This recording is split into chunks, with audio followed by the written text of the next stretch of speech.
தென்னிந்தியாவின் number 1 travel பிராண்டுன்னு award வாங்கின ஜிடி ஹாலிடேஸ் வர பொங்கல் ஹாலிடேஸ் துபாய் ஷாப்பிங் ஃபெஸ்டிவலை முன்னிட்டு 5 days Dubai and Abu Dhabi premium group tour arrange பண்ணியிருக்காங்க. சென்னை மற்றும் கோவையிலேருந்து flight, food and accommodation, sightseeing, visa எல்லாமே உள்ளடக்கம். இஎம்ஐ வசதி வெறும் 15,000 இருக்குது. திரையில் தெரிய எண்ணுக்கு ஃபோன் பண்ணி வர்ற பொங்கல் ஹாலிடேஸை துபாயில் என்ஜாய் பண்ணுங்கள். இன்றைக்கி நம்ம திரைவிமர்சன நிகழ்ச்சியில் இயக்குனர் வெற்றிமாறன் இயக்கத்தில் வெளியே வந்திருக்கிற விடுதலை பார்ட் 2 படத்தை பற்றி பார்க்க போகிறோம். இந்த படத்துடைய கதையை பற்றி பார்த்தோம்னா, விடுதலை பார்ட் 1ல் பெருமாள் வாத்தியார் அப்படிங்கிற மிகப்பெரிய ஒரு போராளியை போலீஸ் சுற்றி வளைச்சி எப்படி கைது செஞ்சாங்க அப்படிங்கிறதோட அந்த படம் முடியும். பார்ட் 2ல் சாதாரண ஸ்கூல் வாத்தியாராக இருந்த பெருமாள் வாத்தியார் எப்படி பெரிய போராளி ஆனார் அப்படிங்கிறதும், அதுக்கப்புறம் என்னாச்சு அப்படிங்கிறத இந்த படத்துடைய கதை. விடுதலை பார்ட் 1 நம்மெல்லாம் ஒரு மறக்க முடியாத ஒரு படம். அதுக்கு முக்கியமான காரணம் அந்த படத்துடைய கதையும் திரைக்கதையும் நான் லீனியரில் அந்த கதையை சொல்லியிருப்பாங்க.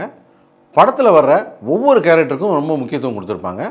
குறிப்பாக Vijay Sethupathi character, Soori character, heroine character, Rajiv Menon character, Gautham Menon character, அப்புறம் ஒரு ஹெட் கான்ஸ்டபிள் கேரக்டர் ஒன்று வரும்.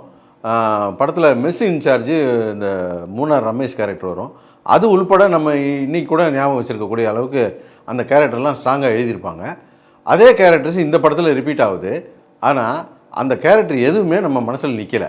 பார்ட் 1ல் மைய கதாபாத்திரமாக இருந்த சூரி கூட இந்த படத்தில் 10-11 தான் வர்றாரு. விஜய் சேதுபதி கேரக்டருக்கு மட்டும் முக்கியத்துவம் கொடுத்துருக்காங்க. அந்த கேரக்டரையும் ஒன்றும் ஸ்ட்ராங்காகவே எழுதலை. எப்போ பார்த்தாலும் சித்தாந்தங்களை பேசுகிறாரு, கருத்துக்களை சொல்லிக்கிட்டே இருக்கார், காதில் ரத்தம் வர வரைக்கும் கருத்து சொல்லிக்கிட்டே இருக்கார். அப்புறம் போராடிக்கிட்டே இருக்கார். அவர் எப்படி போராளி ஆனார் அப்படிங்கிறத சொல்கிறதுக்கு ஒரு 50 சீன் வச்சுருக்கிறாங்க. பார்ட் 1ல் அவர் போராளின்றதுக்கு எந்த சீனுமே இருக்காது. ஆனால் அவரை நம்ம போராளின்னு ஒத்துக்கலையா? ஆனால் இதில் ரொம்ப போராடிட்டார். அது மட்டும் இல்லாமல் ஒரு நல்ல திரைக்கதை அப்படின்னு சொன்னால், அந்த திரைக்கதையில் ஒரு சீனை எடுத்துட்டால் கூட படம் முழுக்க அந்த ஜம்ப்பு தெரியணும். அதுதான் நல்ல திரைக்கதை. ஒரு சீனை எடுத்துட்டா அப்புறமும் ஜம்ப்பு தெரியலைன்னா அது தேவையில்லாத சீன் தான். அந்த மாதிரி இந்த படத்தில் நிறைய சீன் இருக்குது. உதாரணத்துக்கு சொல்ல போனால் ஹீரோயின் சீனு, அவங்களுக்கு 2-3 பாட்டு வேறு கொடுத்துருக்குறாங்க. இது எதுவுமே தேவை கிடையாது. இந்த படத்தில் ஹீரோயின் போர்ஷனை அப்படியே கட் பண்ணி தூக்கிட்டா கூட தேவையே இல்லை. வேஸ்ட் லக்கேஜ் மாரி தூக்கிட்டு சுற்றிக்கிட்டு இருக்காங்க. இதே நல்லா யோசிச்சு பாருங்கள்.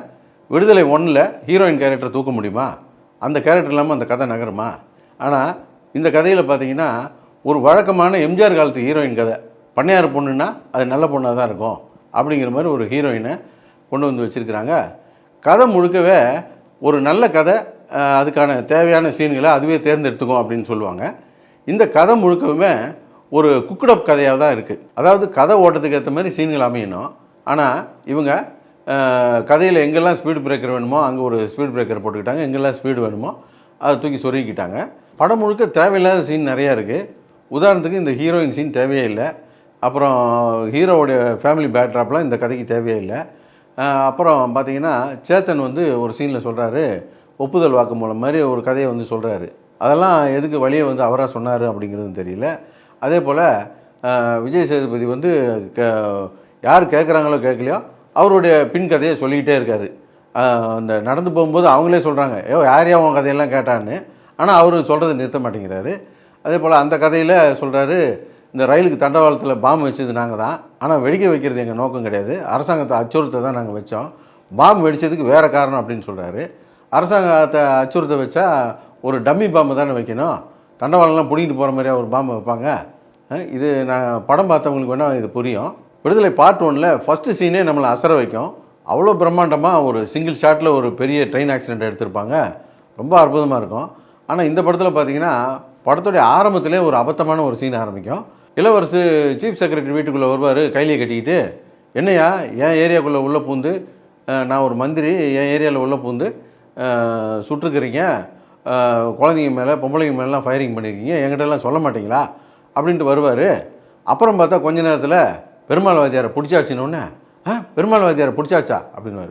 அங்கே பொம்பளைங்களை குழந்தைங்களை சுடும்போது தான் பெருமாள் வாத்தியாரை அரெஸ்ட் பண்ணியிருப்பாங்க. அதை ஊரே பார்த்துருக்கோம். ஆனால் அவர் அந்த இடத்துல மந்திரியாக இருக்கார், அவருக்கு தெரியல அப்படின்வாங்க. விடுதலை 1 என்ன தான் ஒரு சீரியஸான படமாக இருந்தாலும் அதில் அங்கங்கே காமெடியெலாம் நல்லா ஒர்க் அவுட் ஆகிருந்தது. உதாரணத்துக்கு அந்த சவ் காமெடியெலாம் நல்லாவே ஒர்க் அவுட் ஆகிருந்தது. அப்படி இந்த படத்தில் எந்த ஒரு வாய்ப்புமே கிடையாது. படம் ஃபுல்லாகவே ட்ரையாக தான் இருந்தது. ஃபஸ்ட் ஹாஃப் கூட கொஞ்சம் ஓகேவாக தான் இருந்தது. அந்த ஃபஸ்ட் ஹாஃபில் அந்த கருணாஸ் பையன் ஒரு ஃபைட் இருக்கும், அதெல்லாம் நல்லாவே இருந்தது. படம் போக போக போக தான் போராட்டம்னு சொல்லி ரொம்ப போராடிட்டாங்க. நம்ம அதை விட அதிகமாக போராடி இந்த படத்தை பார்க்க வேண்டியதாக போச்சு. மொத்தத்தில் இந்த படம் எப்படி இருக்குது அப்படின்னு கேட்டிங்கன்னா, எல்லாருமே வெற்றிமாறன் படம் எல்லாத்தையுமே பார்த்துருப்போம். எல்லாமே ஒரு தரமான படங்கள் தான். இந்த படத்தை நாங்கள் பார்க்கும்போது வெற்றிமாறன் படத்திலே இந்த படம் தான் ரொம்ப சுமாரான படம் அப்படின்னு எங்களுக்கு தோணுச்சு. நீங்கள் பார்த்தாலும் அதுதான் உங்களுக்கும் தோணும்.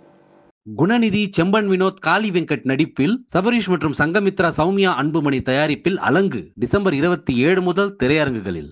இயக்குனர் நந்தா பெரியசாமி இயக்கத்தில் சமுத்திரக்கனி நடிக்கும் திருமாணிக்கம் டிசம்பர் 27 முதல் திரையரங்குகளில். யூனிவர்சல் ஸ்டார் மோகன்லால் நடிப்பு மற்றும் இயக்கத்தில் ஃபேண்டசி மற்றும் அட்வென்ச்சர் படமான பரோஸ் கிறிஸ்துமஸ் முதல் உலகமெங்கும். நட்டி நட்ராஜ் நடிப்பில் சீசா ஜனவரி 3 முதல் திரையரங்குகளில். Experience the luxury of GT Holidays Grand Dubai Shopping Festival.